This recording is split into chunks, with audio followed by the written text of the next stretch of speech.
याच्यामध्ये स्पष्ट नमूद करण्यात आलेलं आहे, the 3 language formula will continue to be implemented while keeping in mind the constitutional provisions,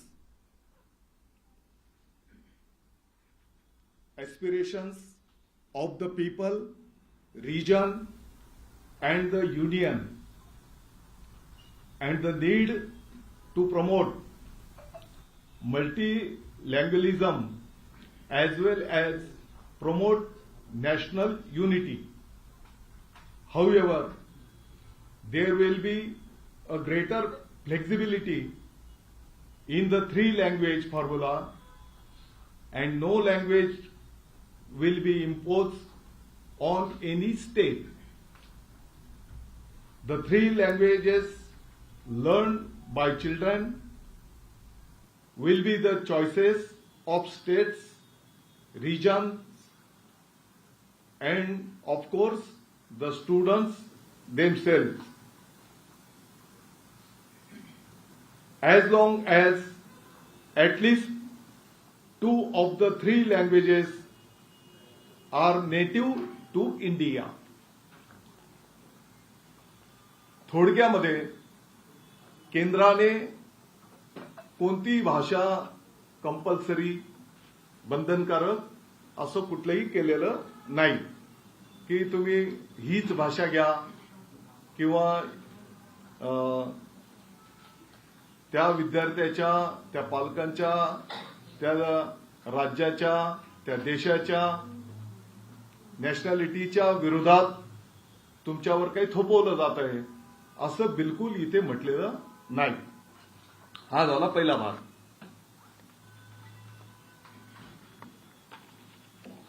आता हे 2020 शैक्षणिक धोरण आहे. साधारणपणे आता आपल्या राज्याचा जिथपर्यंत विषय आहे तर 9 सप्टेंबर 2024 म्हणजे 3 भाषांपैकी 2 भाषा तर तुमच्या देशाशी संबंधित अभिमानास्पद असल्या पाहिजेत. आपलं रिजन, स्वातंत्र्य, संस्कृती हे सर्व तुम्ही राज्याने ठरवायचं आहे. हे सगळं याच्यात लिहिलेलं आहे. तर साधारणपणे 9 सप्टेंबर 2024 ला राज्य सुकाणू समितीच्या बैठकीमध्ये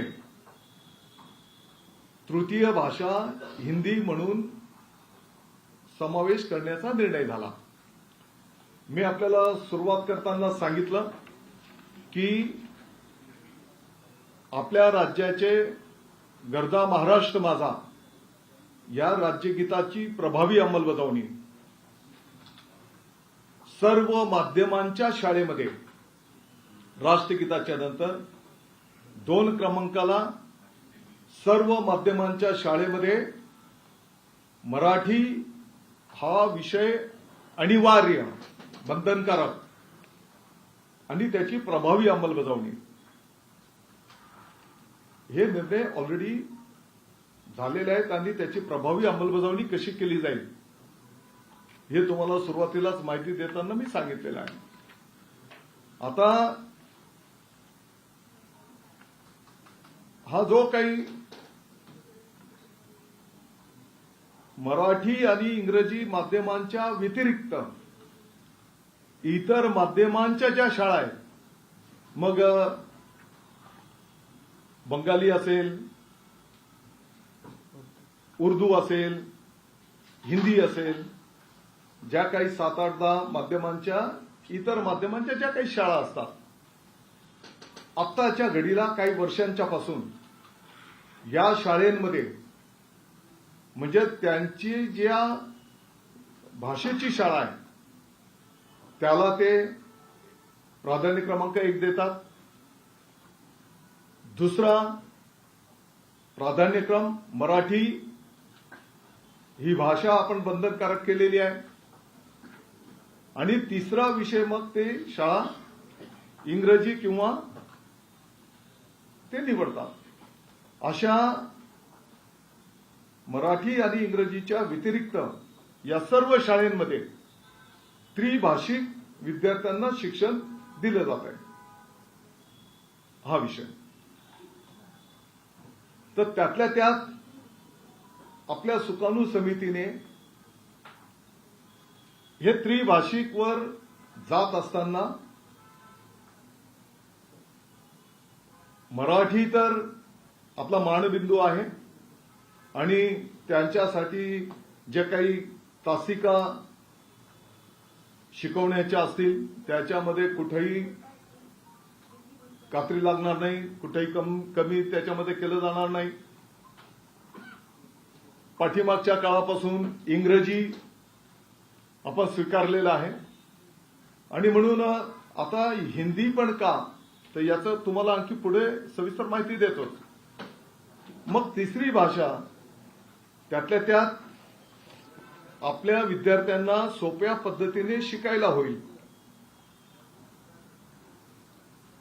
आपण जर बघितलं मराठी आणि हिंदीची देवनागरी लिपी बऱ्यापैकी त्याच्यामध्ये साम्य आहे. जे आपले शिक्षक बंधू भगिनी आहेत त्यांना हिंदी शिकवणं विद्यार्थ्यांना हा पण काही फार मोठा म्हणजे अवघड विषय नाही. किंबहुना त्यांनी ऑलरेडी शिक्षण त्याचं घेतलेलंच आहे आणि म्हणून आत्ताच्या घडीला जो काही शासन निर्णय आपला निर्गमित झाला त्याच्यामध्ये 16 एप्रिल 2025चा तर साधारणपणे मराठी हा तर आपला मानबिंदू आहे. मी परत रिपीट करतो की त्याचं कुठलंही एक तासिका पण कमी होणार नाही. तो पूर्ण विषय जसं आपण मराठी इंग्रजी माध्यमांमध्ये आणि इतरही माध्यमांमध्ये बंधनकारक ऑलरेडी केलेलाच आहे तर त्याला प्रथम क्रमांक प्राधान्य तर असणारच आहे. 2 क्रमांकाला इंग्रजी आपण स्वीकारलेलं आहे, यापूर्वी स्वीकारलेलं आहे आणि मग 3 क्रमांकाला हिंदी हे तृतीय भाषा म्हणून आपण या शासन निर्णयाप्रमाणे स्वीकारलं. ही वस्तुस्थिती आहे, ते काही आम्ही नाकारत नाही. आणि म्हणून मला वाटतं की या हिंदीचा फायदा म्हणजे विद्यार्थ्यांना शिकवणं हे शिक्षकांना पण सोपं होईल. त्याच्यासोबतच विद्यार्थ्यांना पण जसं माध्यम असतात कानावर हिंदी भाषिक शब्द दैनंदिन जीवनामध्ये पडतच असतात. किंबहुना परिसरामध्ये पण कुठे संवाद साधताना हिंदी कानावर येत असते आणि म्हणून विद्यार्थ्यांना पण हिंदी शिकायला त्यातल्या त्यात सोपं जाईल. आणि म्हणून या ठिकाणी आपण हिंदीचा त्या ठिकाणी विचार करण्यात आलेला आहे.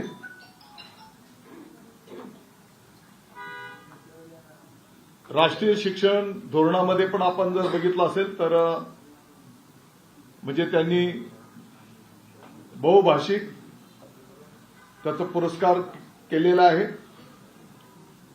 आणि म्हणून मी परत एकदा हे नमूद करू इच्छितो की हिंदी हा विषय केंद्र शासनाने बंधनकारक केलेला नाही.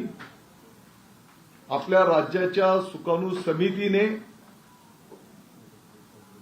पहिला मराठी, दुसरा इंग्रजी आणि तृतीय भाषा म्हणून हिंदी त्या ठिकाणी स्वीकारलेली आहे आणि त्याच्या आधारावर हा शासन निर्णय निर्गमित झालेला आहे.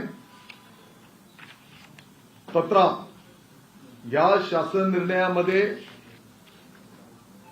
जो काही भाषा विषयक धोरण 3 क्रमांकाचा मुद्दा आहे, पान क्रमांक 3 वरचा, त्याच्यामध्ये तृतीय भाषा म्हणून अनिवार्य असेल तर या अनिवार्यमुळे जे काही बाबा एक संदेश काही चुकीचा जो काही गेलेला असेल, ऐका ना आता बोलतोच मी. आणि म्हणून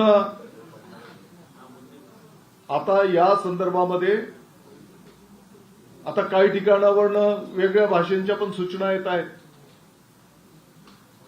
परंतु आता दुसऱ्या भाषेमध्ये जर आपण जेव्हा जायला बोलणार तर कोण म्हणेल की ही भाषा शिकवा. आता एखादं नाव घेतलं तर मग तुम्ही म्हणाल तेच नाव का घेतलं, तर एखाद्या भाषेवर त्या विद्यार्थ्यांनी ऑप्शनल जर आपण गेलो, त्या विद्यार्थ्यांनी सांगितलं की आम्हाला हा विषय शिकायचा आहे, बंगाली शिकायचा आहे, तर मग बंगाली शिकवणारे पण शिक्षक पाहिजे आपल्याला तृतीय भाषेसाठी. मग आता किती विद्यार्थी बंगाली त्यांना अपेक्षित आहे, तर याचं सगळं धोरण आपल्याला बंगाली म्हणजे फॉर एक्झाम्पल दिलंय मी, तर त्याचं धोरण येणाऱ्या काळामध्ये आपल्याला ठरवावं लागणार आहे. आणि म्हणून सरकार गोंधळ का घालतंय? जर पहिलीपासून हिंदी अनिवार्य करायचा आधी निर्णय झाला, आता तुम्ही म्हणता अनिवार्य शब्द तो त्याच्यावर काही ऑप्शन आहे, पण हिंदी महाराष्ट्रामध्ये शिकवली जाते, तर आता पहिलीपासून का बंधनकारक केली जाते? त्याला पालकांचा विरोध असताना, शिक्षक संघटनांचा विरोध असताना, शिक्षकांचा विरोध असताना सर एनईपी मध्ये आणि असं म्हटलंय की ही भाषा अनिवार्य नाही करू. मी आपल्या माहितीकरता सांगू इच्छितो. बघा, या संदर्भामध्ये मला काही प्रश्न निर्माण करायचे नाहीत, आपल्याला प्रश्न सोडवायचे आहेत. आणि म्हणून म्हणजे सकारात्मक पण अनेक ठिकाणावरनं याला प्रतिक्रिया आल्या. आता या हिंदीचं भविष्याचं जे काही महत्व 1-2 मिनिटामध्ये, अरे 2च मिनिट, 1 मिनिट. एकीकडे काल मुख्यमंत्री महोदय म्हणाले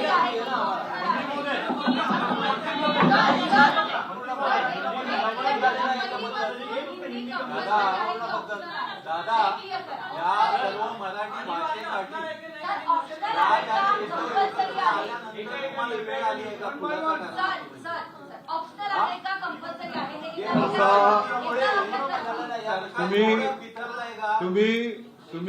मी तुम्हाला हे 2020 आहे, पण त्याच्यात ऐका ना, ही भाषा अनिवार्य नाही करू शकत. तेच सांगतोय. तर त्याच्यात कुठे अनिवार्य आहे? आणि म्हणून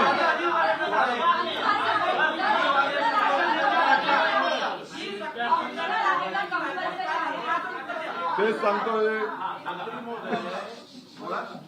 आणि म्हणून आत्ताच्या घडीला आम्ही हा हिंदी जे ऐच्छिक असतील त्यांच्यासाठी हा ऐच्छिक ठेवू. इतर भाषेंच्या संदर्भामध्ये त्या वर्गातनं किती विद्यार्थ्यांची मागणी येते, मग त्याचा सखोल अभ्यास करून त्या संदर्भातला निर्णय केला जाईल. शब्द आहे मग तो वगळला जाणार का? कारण तुम्ही आता म्हणताय की ऐच्छिक असेल. तुमच्या प्रश्नाचंच मी उत्तर दिलंय की जे हिंदीसाठी ऐच्छिक असतील त्यांना इंग्लिश शिकायचं, जे ऐच्छिक असतील मराठी प्रथम, इंग्रजी ऑलरेडी आहेच आपला, आणि ऑलरेडी हिंदी हा 5वी पासून पुढे आहेच, बरोबर? तेच सांगतोय. तर आता हा तृतीय भाषा म्हणून आपण जे स्वीकारलेला, त्याच्यामध्ये जे ऐच्छिक असतील त्यांना आपण तो देऊ. आता राहिला विषय इतर भाषांच्या संदर्भामध्ये जर कोण इच्छिक असतील तर त्याच्यामध्ये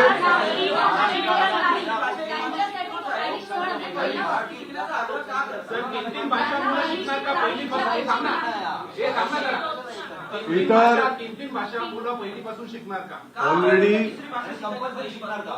ऑलरेडी इतर भाषेंचे जे काही शाळा आहेत त्यांच्यामध्ये त्रिभाषिक सिस्टम ऑलरेडी आहे.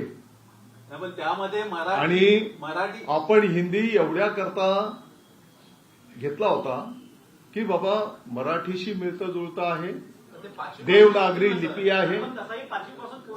ऐका ना, ऐका, आणि 5वी पासून आहेच ना. परंतु ज्या पद्धतीने दरम्यान शिक्षण मंत्री दादा भुसे यांची पत्रकार परिषद सुरू होती आणि पत्रकार परिषदेमध्ये हिंदी भाषेच्या सक्तीवर ते बोलत होते. वळूया पुढच्या बातमी.